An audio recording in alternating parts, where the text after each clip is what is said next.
o milagre que derreteu o gelo nas mãos de Alessandro. Alessandro Souza tinha 38 anos quando os dedos das suas mãos começaram a ficar brancos e dormentes como se estivessem congelando. No início ele achou que era só o frio do inverno em São Paulo, mas com o tempo, os episódios pioraram. Os médicos diagnosticaram o fenômeno de Raynaud, uma doença que faz com que os vasos sanguíneos dos dedos se contraiam excessivamente, cortando a circulação.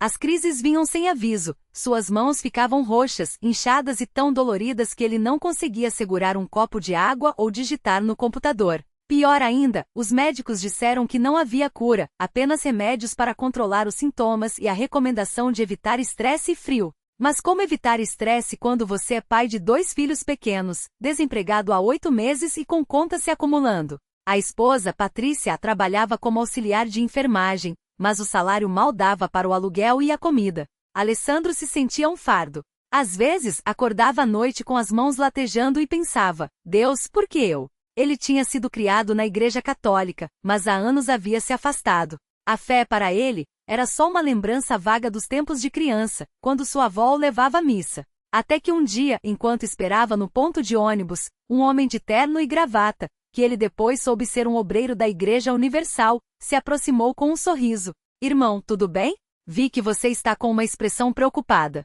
Posso orar por você? Alessandro quase recusou, mas havia algo no olhar daquele homem que o fez parar. Tá difícil, irmão. Minhas mãos doem muito, não consigo trabalhar, e a vida tá pesada. O obreiro não hesitou, colocou a mão no ombro dele e começou a orar em voz alta com uma autoridade que Alessandro nunca tinha visto. Em nome de Jesus, eu quebro essa maldição de doença. O sangue de Cristo te cura agora. Algumas pessoas olharam, outras passaram reclamando, mas Alessandro sentiu algo estranho, um calor no peito, como se uma carga fosse saindo. Venha conosco hoje à noite, disse o obreiro, entregando-lhe um folheto com o endereço da Igreja Universal do Reino de Deus na região. Lá, você vai encontrar a solução.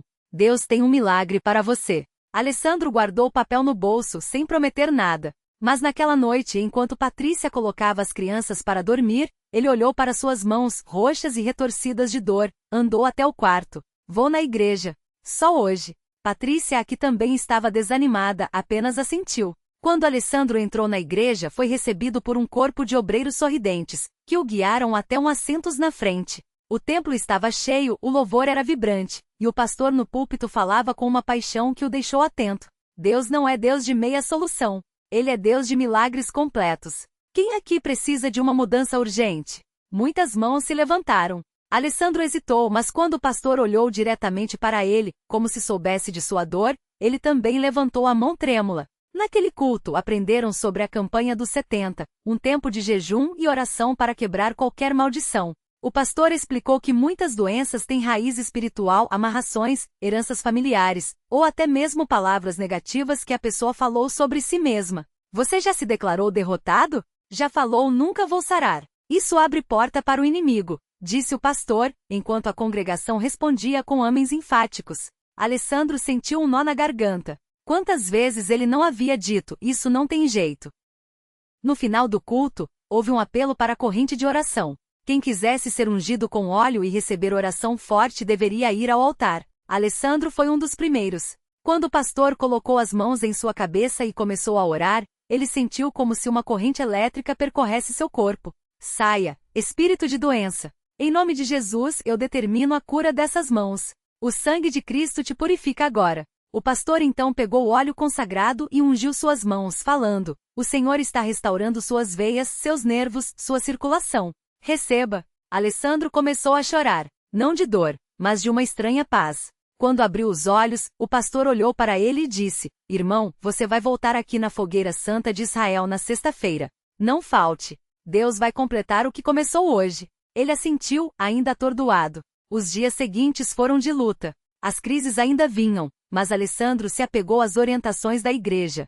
Participou da vigília de oração na quarta-feira, onde oraram pela sua cura e pela sua família. O pastor ensinou sobre a importância do dízimo e das ofertas como ato de fé. Deus não precisa do seu dinheiro, mas Ele quer ver se você confia nele. Quando você dá, está declarando: Senhor, eu creio que Tu és meu provedor. Alessandro e Patrícia, mesmo com pouco, separaram o dízimo e uma oferta de fé. Se Deus é fiel, Ele vai nos sustentar, disse Patrícia, segurando sua mão. Na fogueira santa, o templo estava lotado, o ar carregado de expectativa. O pastor falava sobre libertação de maldições hereditárias e convidou todos a quebrarem qualquer pacto de doença em suas vidas. Alessandro foi ao altar novamente. Dessa vez, quando o pastor orou, ele sentiu suas mãos esquentarem como se estivessem sendo mergulhadas em água morna. Uma dor aguda percorreu seus dedos, como se algo estivesse sendo arrancado, e então, o alívio. Ele abriu e fechou as mãos, assustado. Não havia dor. Não havia formigamento. A cor havia voltado. Glória a Deus! Gritou o pastor. Alguém aqui foi curado agora? Alessandro levantou as mãos, tremendo. Pastor, minhas mãos, estão normais. A congregação explodiu em aplausos e louvores. O pastor pediu que ele desse um testemunho no altar e, com lágrimas nos olhos, Alessandro contou como Deus havia tocado sua vida. Eu vim aqui desempregado, doente, sem esperança. Mas Deus me mostrou que Ele é real. Não é religião, é poder. Nos dias seguintes, Alessandro não teve mais nenhuma crise. Os médicos, surpresos, disseram que sua circulação havia voltado ao normal. Isso não tem explicação médica, disse um deles. Mas Alessandro sabia a explicação: a fé em um Deus que opera milagres. Ele e Patrícia começaram a frequentar a igreja regularmente. Alessandro conseguiu um emprego como técnico em informática, uma porta que se abriu depois que ele participou da campanha do emprego, com orações específicas por oportunidades. Hoje ele é um obreiro voluntário, ajudando outras pessoas que chegam à igreja com doenças e aflições.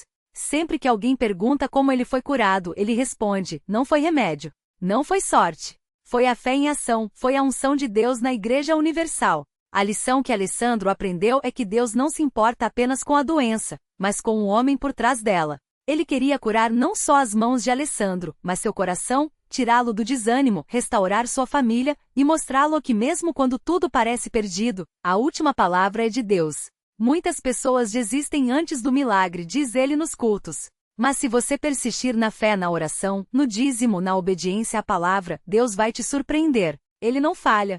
Hoje, quando Alessandro aperta a mão de sua esposa ou brinca com seus filhos sem dor, ele sorri. Não é só uma cura, é um recado de Deus: eu estou aqui, e eu ainda faço milagres. Alessandro não parou por aí. Depois de receber o milagre, ele sentiu um fogo no coração que não podia ignorar. Se Deus tinha mudado sua vida daquele jeito, como ficar quieto? Começou a frequentar os cultos não só como um agradecido, mas como um servo. Primeiro, ajudando na limpeza do templo, depois na recepção dos irmãos, até que um dia, o pastor o chamou para dar um testemunho no púlpito. Foi ali, diante de centenas de pessoas, que Alessandro contou sua história pela primeira vez com lágrimas nos olhos. Eu vim aqui arrastado, cheio de dor e revolta. Mas Deus não me deixou sair da mesma forma. Ele me pegou pela mão, literalmente andou comigo até a vitória. Muitos na plateia choravam. Alguns se levantaram ali mesmo, pedindo oração por curas que pareciam impossíveis. Uma senhora chamada Dona Maria, que sofria de artrite há anos, se aproximou dele após o culto. Filho, você acha que Deus pode me curar também?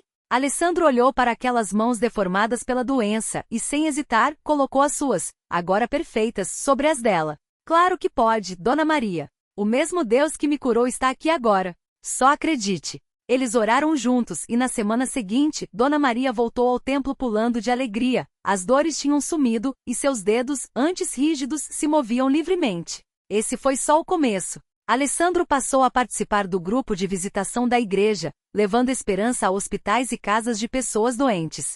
Em uma dessas visitas conheceu seu João, um homem acamado há 3 anos após um AVC. A família já tinha perdido as esperanças, mas Alessandro se ajoelhou ao lado da cama e começou a orar com uma fé que contagiou todos na sala. Levanta em nome de Jesus, ele declarou com autoridade.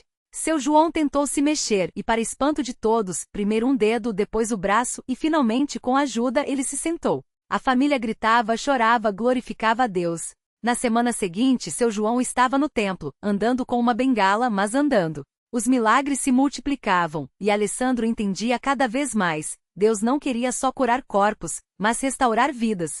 Ele via pessoas voltando para a igreja depois de anos afastadas, casais se reconciliando, viciados se libertando. Tudo porque alguém tinha acreditado que o impossível era possível. Um dia, o pastor o chamou em particular. Alessandro, Deus está te usando de uma forma especial. Você já pensou em se preparar para o ministério? Ele nunca tinha imaginado aquilo, mas a paz que sentiu no coração foi a confirmação.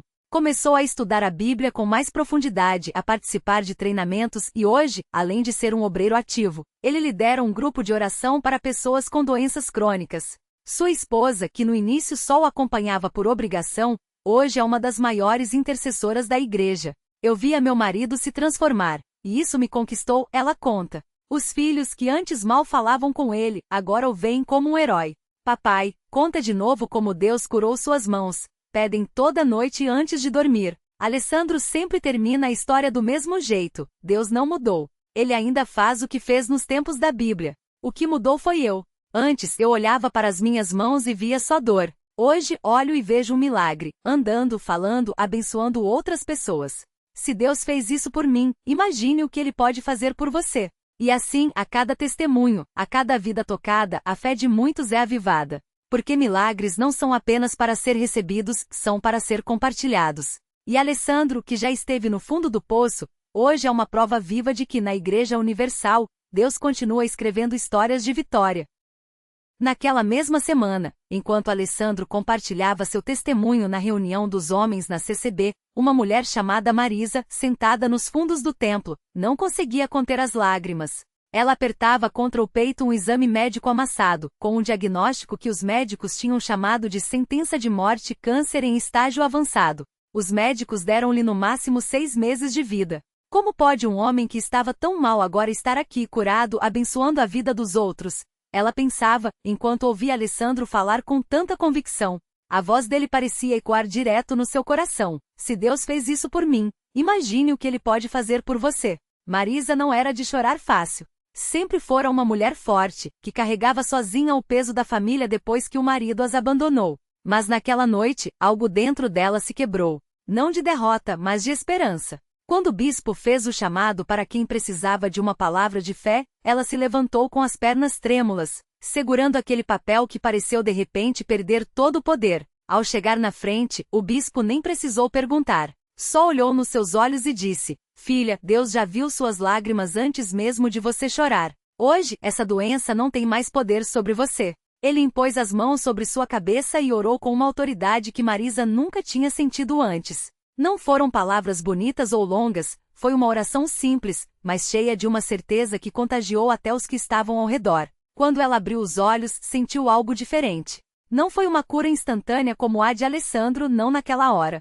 Mas uma paz tão profunda que ela soube, aquilo não ia acabar com ela. Nos dias seguintes, Marisa voltou ao templo todas as noites. Não faltou a uma só reunião, mesmo quando a quimioterapia a deixava fraca. Ela orava, jejuava e, acima de tudo, creu. Não em si mesma, não nos médicos, mas naquele mesmo Deus que tinha secado as mãos de Alessandro e o tirado do fundo do poço. 3 meses depois, ela voltou ao hospital para mais um exame de rotina. O médico, ao ver os resultados, ficou em silêncio por tanto tempo que Marisa já se preparava para o pior. Até que ele levantou os olhos confuso e disse: "Não tem mais nada. Absolutamente nada.